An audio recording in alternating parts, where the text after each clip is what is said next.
Hello, welcome to Bob's Dungeon. My name's Bob, I'll be your host. When it comes to horror and tabletop role-playing games, most people think of the Call of Cthulhu. And over the years, the Call of Cthulhu has had many different editions. I believe right now they're on their 7th edition. But we're not going to talk about the 7th edition in this video. Instead, we're going to talk about the Call of Cthulhu 5.5 edition. This book has 287 pages and a copyright of 1998. It was published by Chaosism Inc.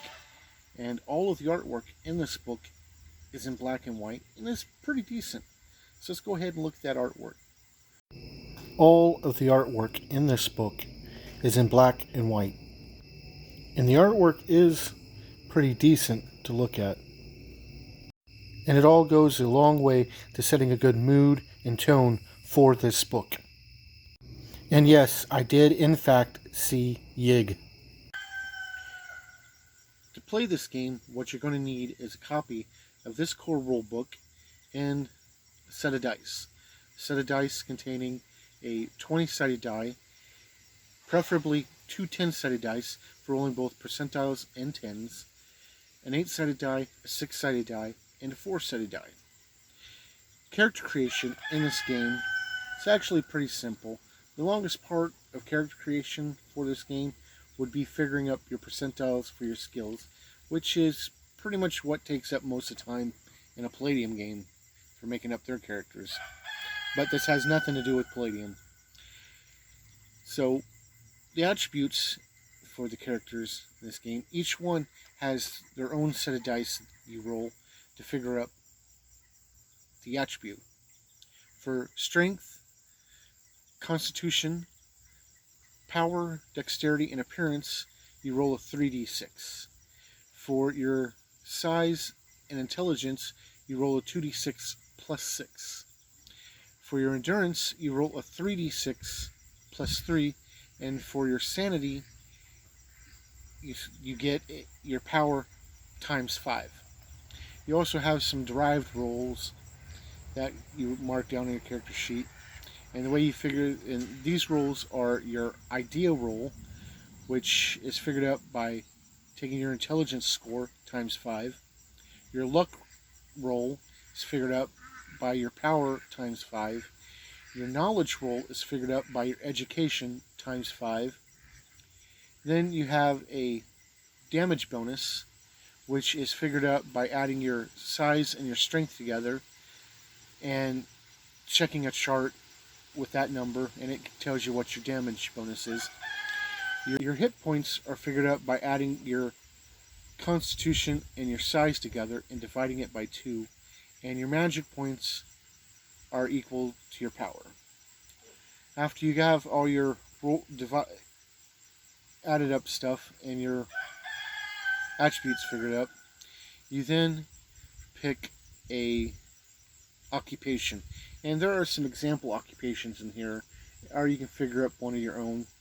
And each occupation has a set of skills that go with it. And that's what you use to determine your character's skills at character creation.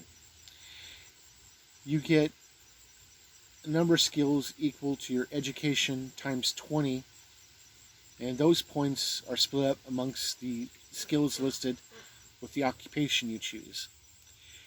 Then you get some more skills, and they're figured out by timesing your intelligence by 10, and all those points go into skills that are not listed with your occupation.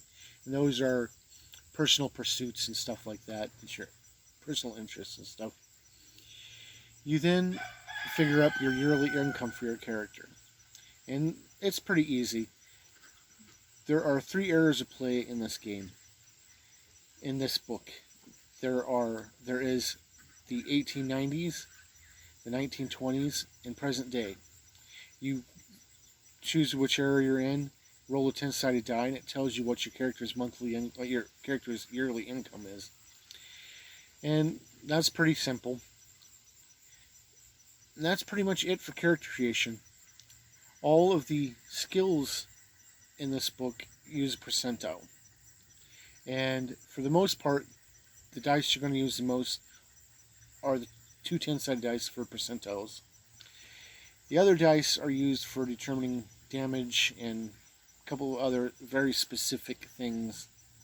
And we'll get to that. But you roll your percentile for your skills, and if you roll equal to or less than whatever the percentile with your skill is, you succeed. If you roll over that, you fail. And that's pretty simple, pretty straightforward. Sanity has a lot to do with this game. And going up against the different cosmic horrors and stuff that you'll face in this game, your sanity will fluctuate, usually going down, on occasion going up. And you have temporary insanities, which can last anywhere from a couple of rounds to a few hours. You have your indefinite insanities, which usually last for a few days to a few months. Then you have your permanent insanities, which pretty much stick with you throughout the life of your character.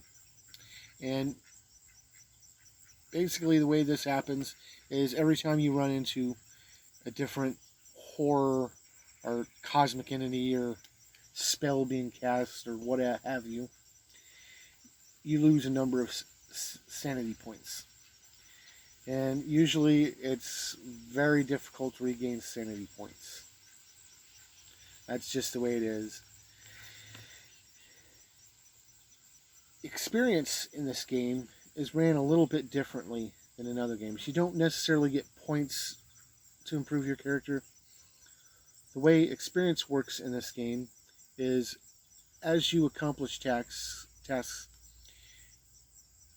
i.e., you perform a skill. For each successful skill, you jot down a check mark by your character sheet.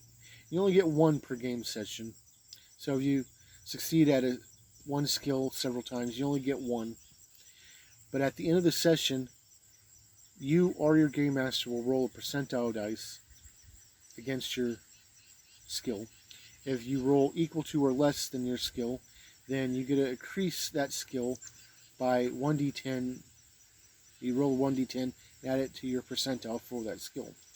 If you roll over your skill total, you get nothing. If your skill is already 90% or better, then instead of gaining points to your skill, you instead roll 2d6 and add that to your sanity. Your atonement to your skill has caused a clarity of mind and you gain sanity back, which is kind of nifty. Combat in this game is pretty simple. It's usually a percentile roll against your appropriate skill. Firearms, melee, hand-to-hand, so forth. And then you roll whatever damage the weapon you're using causes. And subtract that from your target's hit points. Once you're down to 1 or 2 hit points, you fall unconscious. If you're ever reduced to 0 hit points, you die. And those are the rules.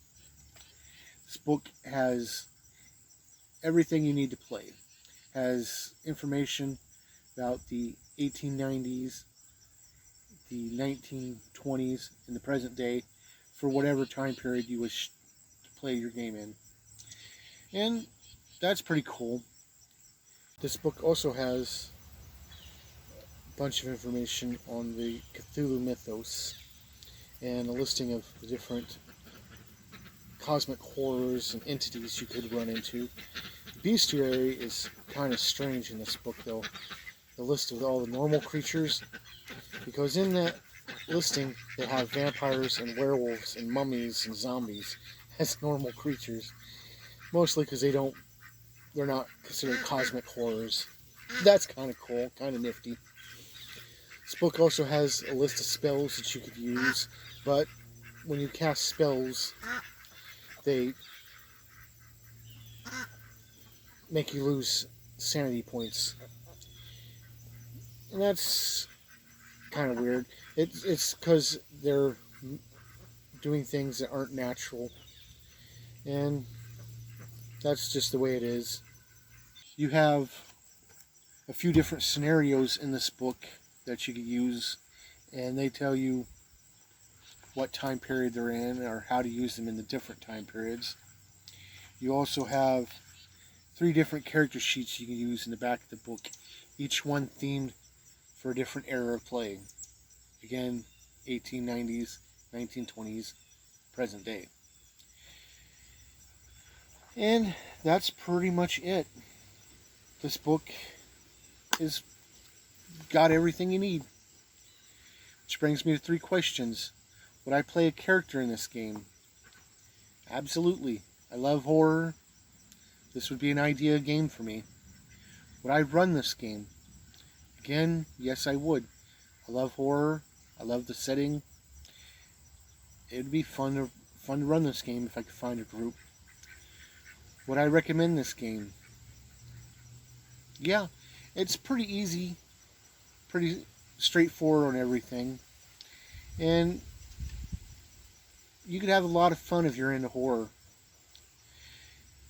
And that's pretty much all I got to say for the Call of Cthulhu 5.5 edition. Thank you for joining me at a look at this book, and hopefully you'll join me next time where we'll talk about something else. Bye.